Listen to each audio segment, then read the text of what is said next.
Happy to bring in our draft expert from the King's Herald, Bryant West. It's hashtag Bryant West season here on D-Lo and KC. Excited to talk some Kings basketball with our man Bryant. Excited to talk some potential Kings draft picks. I know there's a lot of players, Bryant, that we all kind of collectively like. One, and we were talking during the commercial break. Like I feel like our conversation last week got a little bit derailed, and it did.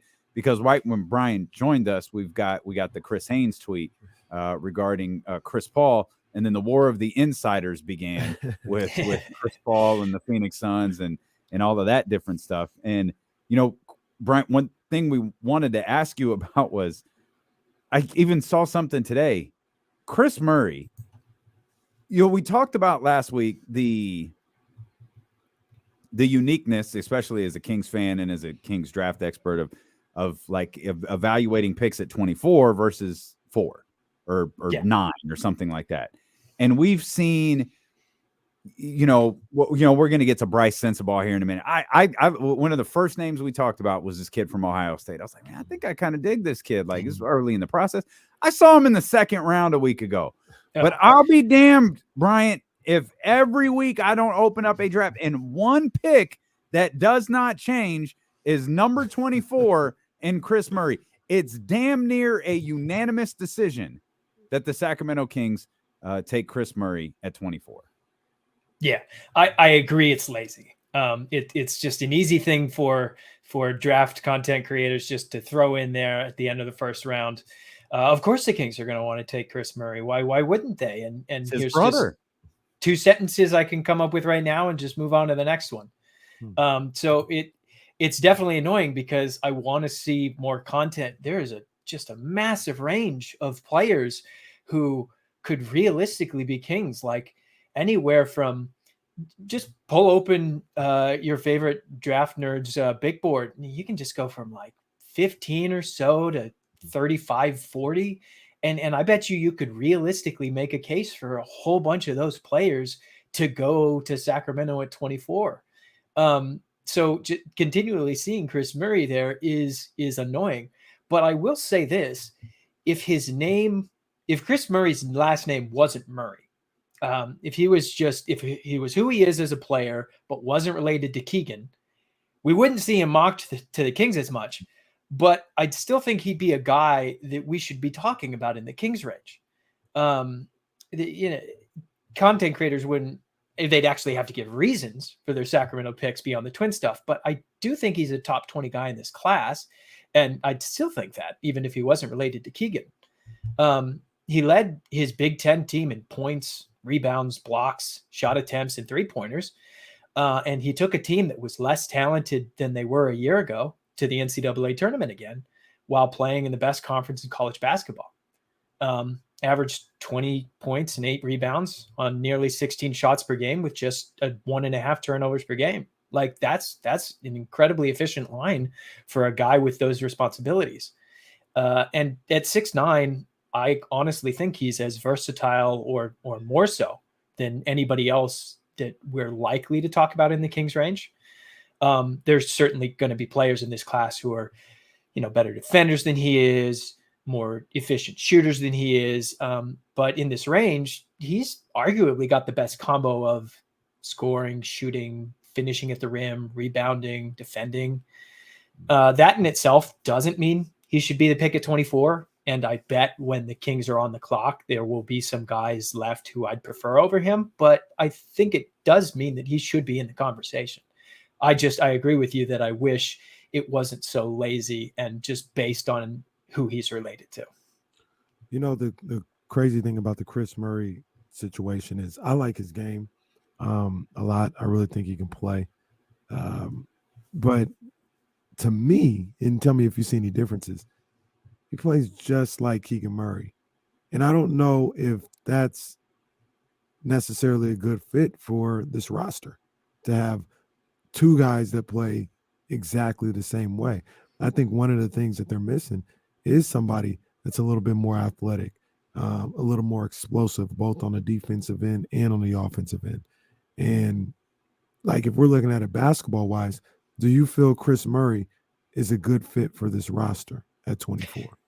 Yeah, I do, only because the things that he's good at his size, like honestly, if I was a GM, I could never have too many bigger forwards who can do all of the things that he can. And I'm glad you brought up the idea of fit, because to me, the goal with a late first round draft pick should never be to find that perfect fit.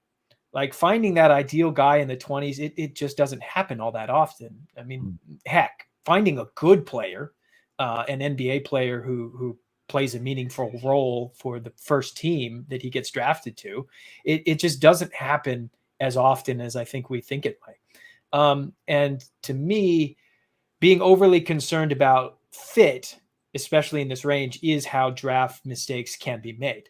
If you look at your board and you say, well, Chris Murray may be the guy that we think is the best talent, but we don't think we need him because we've already got Keegan, and Trey Lyles could come back and Sasha may come over. So you start going down your board until you find somebody who is a better ideal fit. I think that's how mistakes can be made. To me, if Monty McNair thinks that he's the best player on the board, I think that's the one you should take. Not to harp on Chris Murray so much, but is there also something to be said for Monty seemingly liking older college players, like more, like 3-4 year players versus the one and done guys or even the sophomore guys? Yeah, I think if there's one thing I want to take into account from Monty's draft history, it's that he likes guys who are high instinct players, who have roles pretty quickly in their career. I don't know so much about the experience, only because there is a difference between drafting lottery talent and where the Kings are now. If Monty McNair had, whiffed on his earlier draft picks, it could have.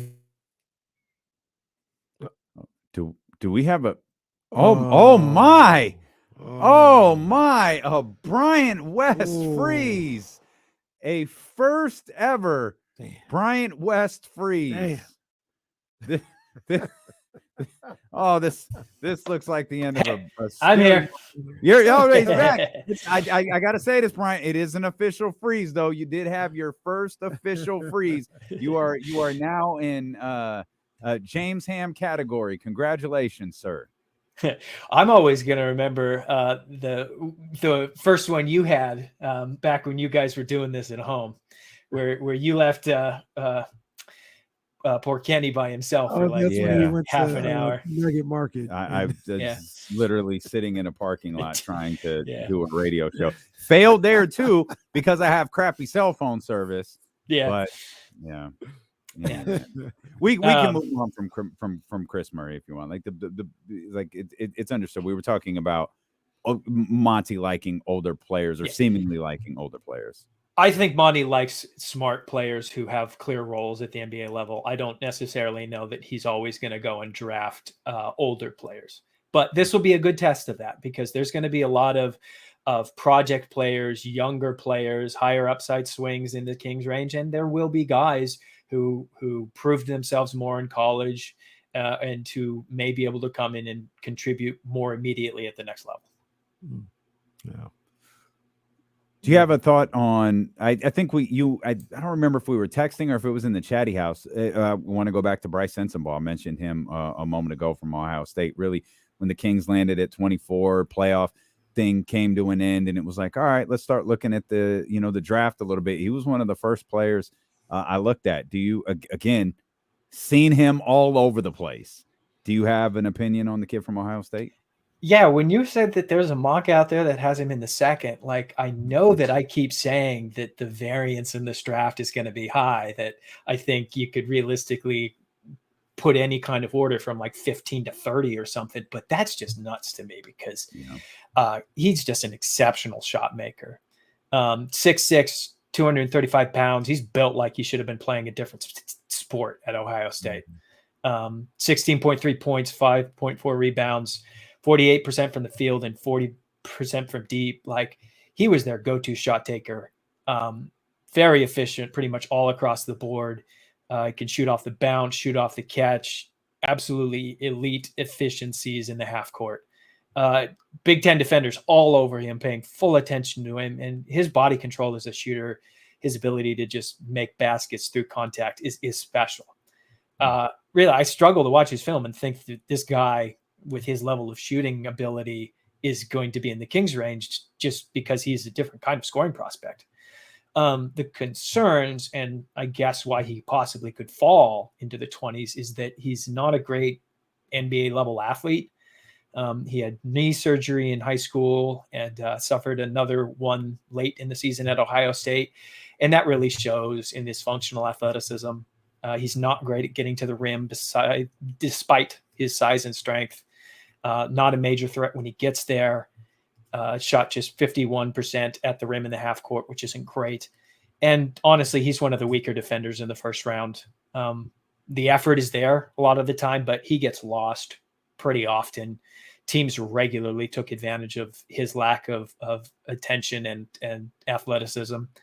And unless his future team just really believes that they can help him along in that end of the court, I think he'll be a liability on defense. And, shooters will always get NBA minutes, but to think that he can be a real upside maker, you're going to have to really construct a good defense around him. He looks kind of like he's on the Zion soda and Cheetos diet. Like he has it, like he has a very undefined build. He just looks like a big guy. Yeah. He needs and to at 19 years old, not everybody's like Zion. Guys can get in better shape, but it is definitely a concern when you pair that with 2 knee injuries so far.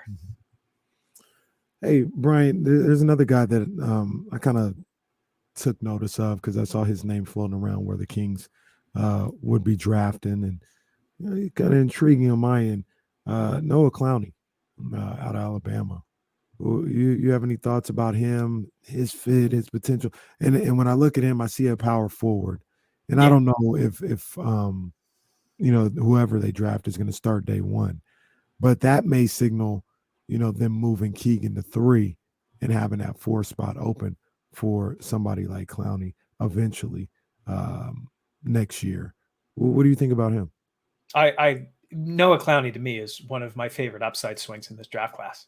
And it makes sense that you and I are going to both be high on him because I agree with you. He's a power forward, and ideally he could, in a couple of years, do a lot of the things that the Kings need at the power forward position.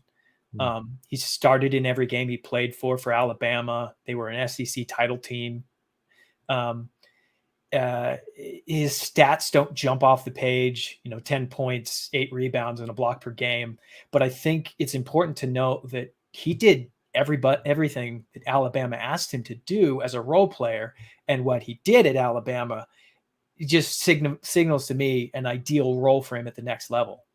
On offense, he was the off the ball threat, both inside and past the 3-point line. Nate Oates stuck him in the corner, really believed in his catch and shoot ability all season long, but they also used him as a rim running threat, a vertical threat in the pick and roll. He had really good efficiencies around the rim. His touch around the basket was pretty impressive for his age, considering he's 6'10", but 210 pounds. And in the SEC, defenses will throw their weight at you. He's just a good athlete who showcased his length, good quickness and fluidity on both ends of the court. And on defense, he really does have the upside to both defend the rim and switch on to smaller players on the perimeter. He had good timing and rotation when teams attacked the basket, and Alabama wasn't afraid to swap him onto smaller guards and forwards. I believe in his defensive instincts. The concern is I just listed a whole bunch of swing skills, and a whole bunch of those have to come up positively before he's even going to be a meaningful role player, let alone a starter. His shot form looks good, but he did just shoot 29% from deep this year. He's got good touch around the basket, but he's just 210 pounds at 18 years old, and that's not going to scare NBA defenders. He works on defense, but he did have plenty of miscues, both in the paint and on the perimeter. If you want to gamble on upside in this class, he may be the best to go for because we know how rare a 3-and-D big man is to get. and the ideal version of him is a great fit with this team. But I'm going to understand if Monty McNair wants to pass on him. And that's one of the things that kind of, put me over the hump with this guy. Yeah, you two share a brain. Yeah, we do. We do for a lot of prospects. Players, yeah. We always get to the same point. I don't know if we get there the same way, but we get to the same point. And the thing that put me over the top, because I'm looking at almost anybody they drafted 24. Maybe there's some exceptions, but you have to be able to shoot the ball. You have to be able to shoot the ball. That is a prerequisite if you're going to play for the Sacramento Kings at this point in time, in my opinion. You have to be able to shoot the ball. You talk about how he shot 29% from three, and that was concerning. But when you see it, when you actually see the shot, it looks like something that should and could go in more often than it did last season, with more work and just continuing to work on his game. So that's what opened me to the idea of possibly him, because I don't care who it is. If you can't shoot the rock, at the very least, can't shoot the rock or can't play make and create your own shot, I don't have nothing for you here in Sacramento. I just don't. Yeah, and for a big guy at his age to be such a natural looking shooter, it's really promising. I would trust that he gets there, but then again, it is a real dice roll. But that's the kind of stuff he can take at 24. Like, we're not talking about him in the top 10. We're not talking about him as a guy who needs to come in and start immediately. He could go into Stockton for a year or two, and then all of a sudden we're looking at a guy who's ready to play a role that the Kings haven't had in a long, long time. So I agree with you. To me, he's my favorite of the big men who is in the Kings draft range. Steeler 1 KC on KIFM West Sacramento, 98.5 FM, KRXQ HD2 Sacramento, ESPN 1320, always live on the free Odyssey app. You can watch the show on Twitch and YouTube, as well as our man Bryant West, the draft expert over at the Kings Herald, kind enough to join us here. I do want to express my love for both of you, by the way, particularly you, Casey, who bring up Noah Clowney, who's a 19-year-old freshman. And you brought that up immediately after I asked about Monty McNair liking older players. And then you two spent like the last 8 minutes glowing about this 19-year-old kid who has this massive amount of upside. So the funny thing about that, though, is because I agree with you, and I've heard the same things, and you kind of notice. Well, it's more of a noticing thing than hearing it. I think Bryant brought it up. If you're trying to draft in the first round, there ain't too many old guys that you can go get.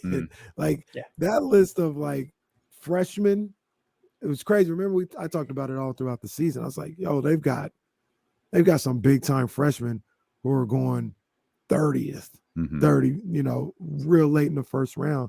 So I think that's gonna be what he has to work with, is one of these younger guys. He may be forced to take one of these younger guys that he normally wouldn't look at, because the talent pool is so deep in this draft. Yeah. And just to say, when have we ever been able to predict what Monty McNair is going to do? Never. Pretty much at any point. Never. Just thinking about just the drafts, but also trades. Like, I don't think there's ever been a time where I successfully predicted what this man was going to do. So if he takes a 19-year-old in the first round at the 24th pick, hey, it's not going to surprise me, just because I've learned at this point, I'll be surprised if I'm not surprised. We convinced ourselves Monty McNair was going to turn down an extension offer. We got yeah. Let's head over to Doug Christie's alma mater. How about Maxwell Lewis? Yeah. Kenny, I promise you watch any of Max Lewis, this guy is going to be another one that pops off for you, because he's just a bucket getter.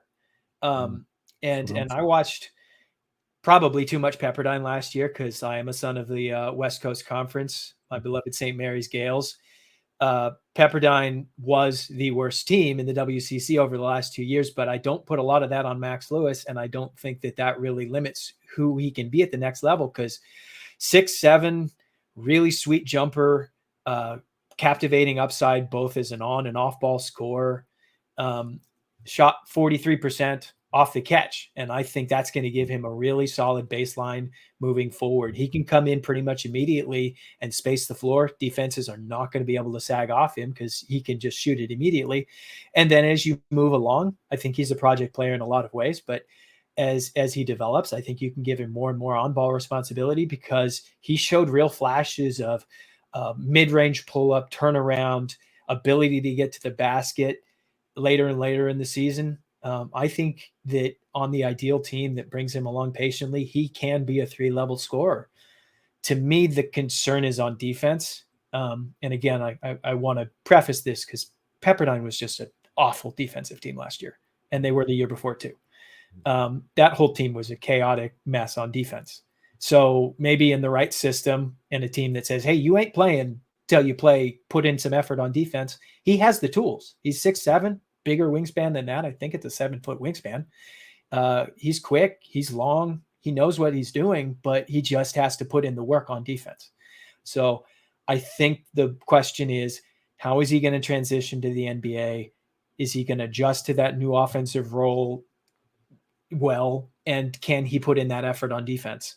But it wouldn't surprise me to see him go like 14, 15, because some team really believes in his shooting and scoring ability. And it wouldn't surprise me to see him fall to the Kings range because I think he has a lot of question marks. It's a weird draft. It really is. It is. It's a weird draft. Go ahead.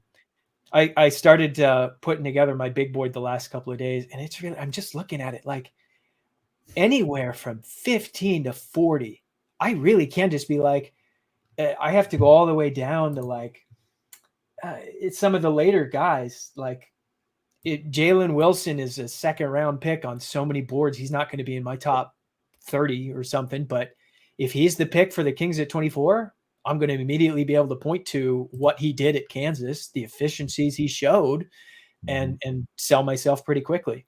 It's really a different situation to be a smart team drafting in the late first round when you know that you both don't need an immediate contributor but could use more depth.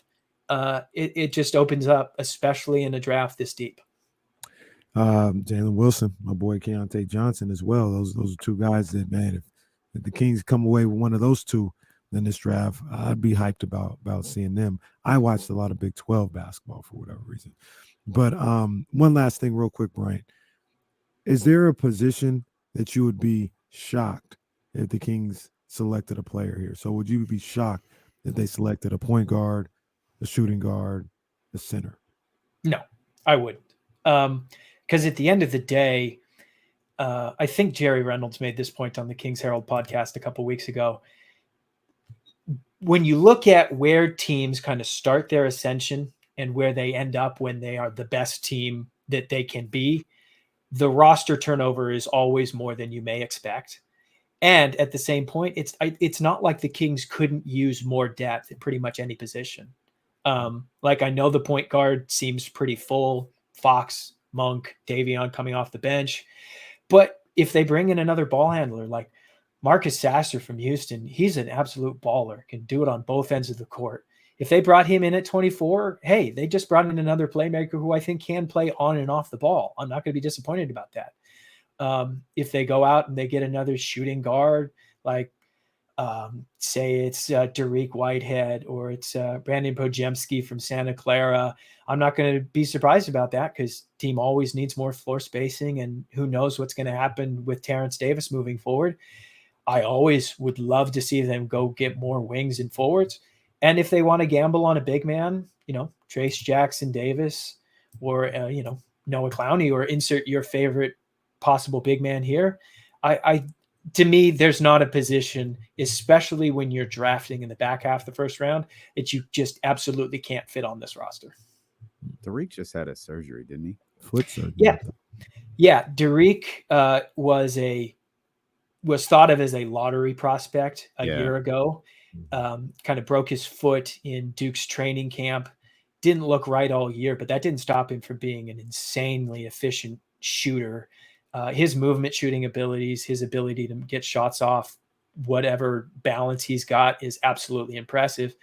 And as soon as they said, hey, the first foot surgery didn't heal right, he's got to get a second one, it kind of made all the sense of the world, because he had gone from this guy who was just an above the rim finisher, an excellent athlete, to, man, that guy was stuck beneath the rim a lot in Duke, and the only thing he ever really looked comfortable doing was shooting.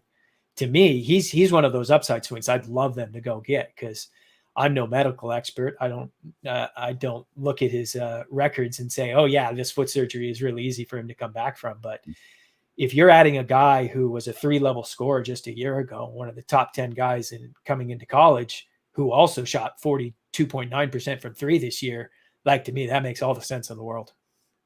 Really great stuff, Bryant. We appreciate you as always. Make sure you check out his amazing work over at thekingsherald.com, and we'll be back.